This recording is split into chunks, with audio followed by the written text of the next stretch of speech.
Bonjour à tous, heureux de vous retrouver sur Paris Turf TV pour votre quotidienne reçue 5 sur 5, l'émission du Quintet Plus et du 5-5. Pour m'accompagner aujourd'hui, Benjamin Nizol. Bonjour Benjamin. Bonjour Philippe, bonjour à tous. Benjamin, direction Cannes-sur-Mer ce vendredi soir, le prix de Stockholm, une course européenne des 6 à 10 ans, inclus sur 2925 mètres, des chevaux qu'on connaît bien dans cette catégorie. Une course qui s'annonce assez intéressante. Oui, c'est une course intéressante. Il y a des chevaux qui sont quand même bien connus au niveau quintet, qui sont aussi bien connus sur l'hippodrome de Cannes-sur-Mer.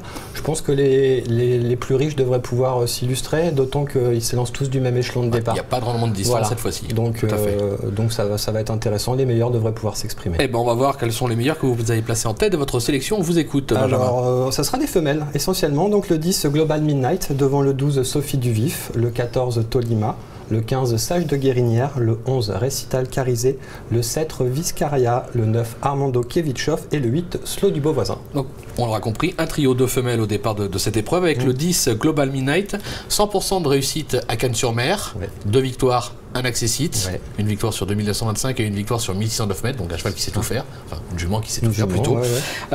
C'est surtout l'entraînement de Vincent Martens, c'est la réussite des frères Martens incontournable. C'est vrai, ils sont euphoriques. Ah bah là, tout ce qui touche, il le transforme en or. C'est la base, on est d'accord. Oui, c'est la base. Donc la jument, comme vous l'avez dit, se plaît énormément à Cannes-sur-Mer. Elle y a couru 3 fois, elle a fait l'arrivée les 3 fois. Elle a notamment couru 2 fois sur le parcours, elle est toujours à l'arrivée, elle a une victoire et une place. Elle est performante censée faire, là elle est déférée des 4 pieds, la jument fait preuve d'une louable régularité ces derniers temps. La dernière fois ça s'est pas trop bien passé, mais elle a toutefois prouvé sa forme. On sait que la jument a bien travaillé, qu'elle vaut un lot de ce genre, elle a vraiment un bout très très vite et que logiquement face à tels adversaires c'est une base tout à fait logique dans ce quintet. C'est incontournable. Allez, on va se lancer, elle devrait gagner. Et justement, pour renforcer ce qu'on vient de dire, on va écouter Vincent Martens, puisque René Tombarel l'a rencontré, c'était à Cannes-sur-Mer. C'est le moment de notre Minute Terrain. Vincent Martens qui nous parle des chances du numéro 10, Global Midnight. On l'écoute. Le jument elle est très bien, elle a bien travaillé dans la semaine. Donc tout ça s'annonce bien. La dernière fois, le parcours s'est pas bien passé, non? Non, elle avait raté son départ et après elle s'est retrouvée loin. Et comme il n'y avait pas trop de train, ben, voilà, les carottes étaient cuites. Est-ce que vous pensez qu'elle peut... vous avez une belle réussite cette année d'ailleurs dans les quintets cannois, est-ce que vous pensez qu'elle peut gagner? Avec un bon parcours, bien sûr. Hein. C'est une jument qui a 300 mètres qui sort un petit peu du commun. Donc, non, c'est une jument, si elle a le bon parcours, elle peut gagner. Confirmation de la part de Vincent Martens, le bout vite, on en parlait, à 300 mètres très très vite, elle peut l'emporter, donc on va lui faire confiance. D'autant plus qu'elle s'est quand même, classée 2e du Prelate Johansson cet hiver à Vincennes derrière Moving On.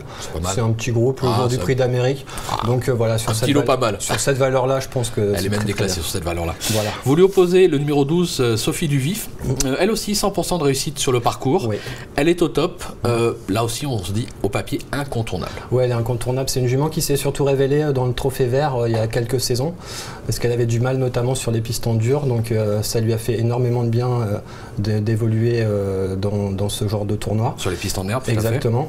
C'est une jument qui adore les pistes plates. Elle sera déférée des 4 pieds dans cette configuration-là, elle fait quasiment toujours l'arrivée. Elle a prouvé son aptitude au parcours cannois. On l'avait vu gagner le 30 décembre très plaisamment à Vincennes. Elle avait impressionné ce jour-là, elle battait un cheval comme Triskel Pacha. Quand elle était venue dans le dernier tournant, franchement, elle venait dans une action très significative et elle s'était envolée pour finir. Donc voilà, je pense qu'en plus la dernière fois, elle est 3e sur le tracé. La jument est en forme, elle a prouvé qu'elle pouvait tenir la comparaison avec des chevaux comme cela. Donc pour moi, c'est l'opposition directe à la favorite. C'est assez logique, on l'aura compris. En 3e position, vous placez une autre femelle, le 14 Tolima. Alors là, c'est un petit coup de poker. C'est une adepte des pistes plates, ça, il n'y a pas de problème. Maintenant, elle va découvrir Cagnes. Et deuxièmement, on va dire que l'essentiel de ses meilleures performances ont été réalisées sous la selle. Là, c'est de l'attelé. Mais pourquoi pas? Oui, comme vous l'avez dit, c'est une jument qu'on a surtout vue au trot monté. Elle a quand même été jugée digne de participer au prix de Cornulier quand même. Moi, je la préférais petite piste. C'est vrai, pour moi, ses meilleures performances montées sont vraiment petites pistes. Là, l'engagement est idéal, franchement, au plafond des gains. C'est une piste plate. Pierre Lévesque se déplace vraiment très rarement sur l'hippodrome cannois. C'est clair. En général, c'est pas pour faire de la figuration. En plus, la jument est déférée des 4 pieds. L'engagement est favorable. Le profil devrait lui convenir à merveille parce que c'est pareil, c'est une petite jument très maniable et qu'il faut courir caché pour vraiment placer la pointe de vitesse pour finir. Je pense qu'avec un bon parcours, ça peut être la petite surprise à l'arrivée. Tout à fait, ça peut être amusant. En 4e position, vous placez le numéro 15, Sage de Guérinière. Alors là, il va falloir m'expliquer. Parce que moi, j'adore ce cheval à la base. Mais vraiment, c'est une des plus grosses déceptions pour moi ces derniers temps.